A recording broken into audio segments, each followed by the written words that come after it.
Всем привет, дорогие друзья! И в этом видео мы расскажем, как правильно сделать электропроводку в деревянном доме. На что обратить внимание. И нам расскажет в этом нам поможет Дмитрий. Дмитрий, давай расскажем, что должно быть в щитке, какие провода в доме применять, что учесть, куда подвести проводку, чтобы учесть все электроприборы. Очень надо знать, потому что наши клиенты планируют строительство, и такие тонкости нужны. Расскажи, пожалуйста. Помимо того, что здесь просто космические технологии, да, современные, защиты, это и для детей, и для дома безопасно. Это дорого стоит. Я считаю, что и молнии защита, и вот узошки, вот это все, которое бережет мое тоже дорогое оборудование, это все надо, это бесспорно. Все круто. То, что вы дополнительно защищаете металлическими коробами, тоже от возгорания, мало ли искра, это тоже прекрасно. Вы мне расскажите еще, зачем гофра и почему она не серая, почему она черная, она из пластика, она резиновая, она там металлическая. То есть вот такую тонкость расскажите. Дом деревянный, я беспокоюсь. То есть я это все буду закрывать. Мне надо понимать, что внутри у меня там ничего не заискрит и не загорится. То есть расскажите мне, давайте изначально. Так, значит, начнем с проводов. Да. Провод у нас здесь применяется ВВГ НГ-ЛС. Что это такое? Грубо, да? ВВГ. Вообще он не поддерживает горение. Так сам провод? Проще, да. Он не поддерживает горение, то есть если он даже загорается, он тухнет. Сам провод? Изоляция у провода. Вот. Дальше у нас идет металлический рукав.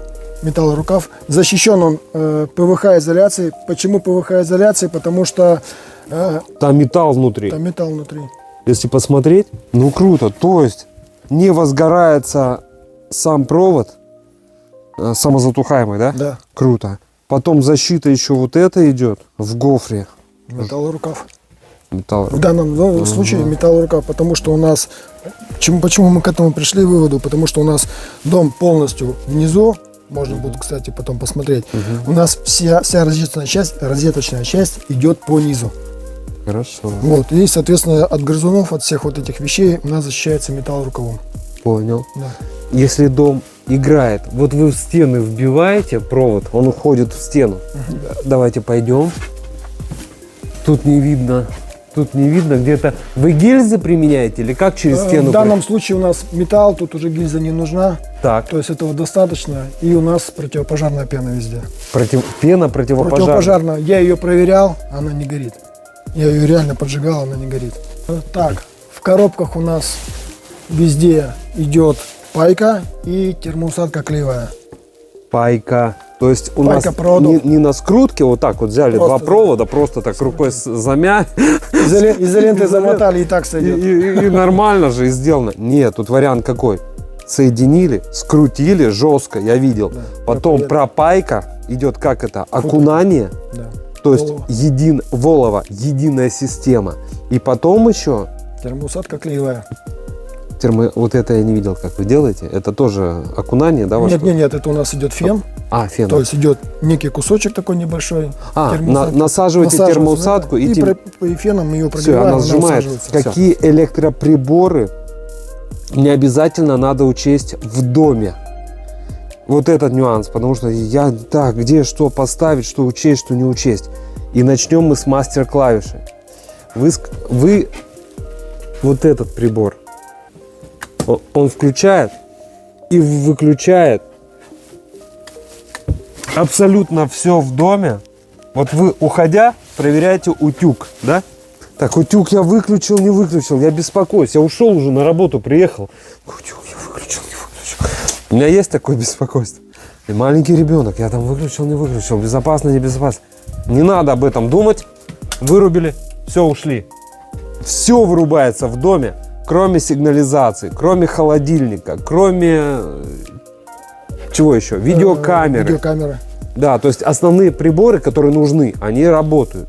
Все остальное бытовое обесточивается напрочь просто. Все. И вы в спокойствии идете уже домой и думаете, выключу. Да выключу, конечно, у меня же как привычка, раз одну. И вам не надо бегать по всей квартире, обувь опять снимать.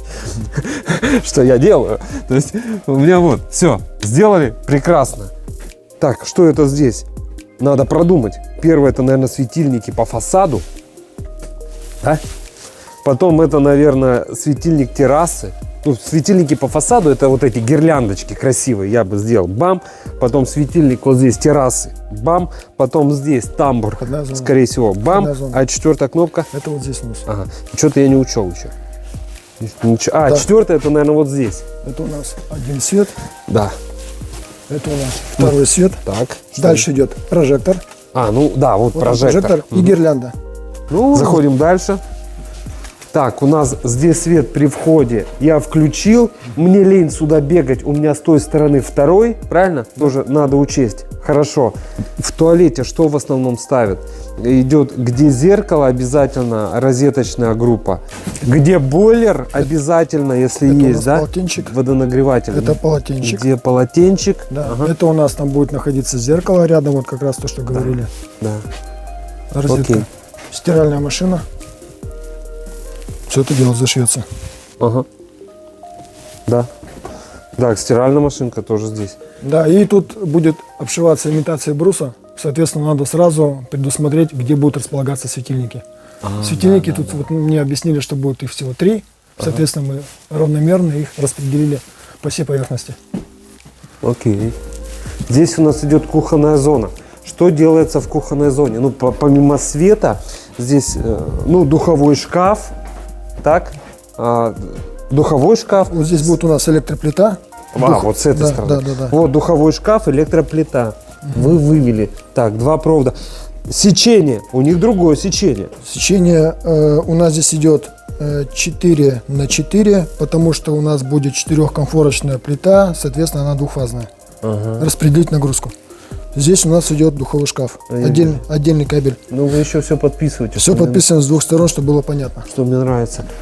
Так, вот здесь, наверное... Зона фартука. Зона фартука. И вот я электроприборы поставил. С одной и с другой здесь стороны. Тоже зона фартука, электроприборы. Здесь посудомойка. Посудомойка. Холодильник. Класс. Так, в общем, это у нас кухонная зона. Заказчик не понимал, какое освещение здесь сделать. То есть изначально это было у нас точно светильники, да, но они у нас бьют как точно, да. А людям надо, чтобы, допустим, где-то здесь при готовке было светло. Для этого мы им предложили трековое освещение. Здесь оно будет в форме буквы Г. И чтобы человек не тратился, там они продаются 2-метровые, да, мы реализовали так, чтобы эти 2 метра ровно влезли сюда. То есть у нас здесь 1,60 м, и вот здесь кусочек будет 40. Все, тратиться больше не надо. И можно установить хоть сколько светильников и расположить, то есть освещение можно будет регулировать. То есть, допустим, если мы здесь что-то готовим, светильничек можно направить в эту зону, здесь будет светло. В этом доме есть еще современное освещение, что на кухне, что в этой большой комнате. Если вы посмотрите, здесь нет тоже проводов. Здесь нет проводов, ничто с потолка не висит. Понимаете? Современная технология. Дмитрий, расскажите, как здесь сделать? Нет уже проводов? Нет, они вот есть. То есть изначально не понимали, каким образом сделать здесь освещение. Здесь у нас присутствуют балки, которые будут давать тень, если мы светильник повесим наверх. Круто. Вот. Соответственно, мы предложили, опять же, трековое освещение. Здесь будут у нас 2 палочки такие, 4-метровые с одной и с другой стороны, да. И светильники у нас будут располагаться таким образом, что часть светильников будет падать вниз, свет давать, да, и часть можно всегда подсветить вверх, ну, показать, какое у нас здесь пространство. Вот. И вот здесь тоже долго думали, но вот придумали вот такое решение, что здесь у нас будет обеденный стол, да, чтобы сюда подвести провод, если это будет в кабель-канале, это будет некрасиво. Да. Вообще некрасиво, да. А вот здесь у нас реализована система такая ретро-проводка. Вот. Соответственно, в центр станет светильничек и будет освещать данный стол. Дорогие друзья, если вам необходимо сделать электрику в вашем деревянном доме, с Дмитрием будем рады вам в этом помочь. Звоните. Телефон 8 912 868 47 48. Обязательно позвоните. Мы проконсультируем вас.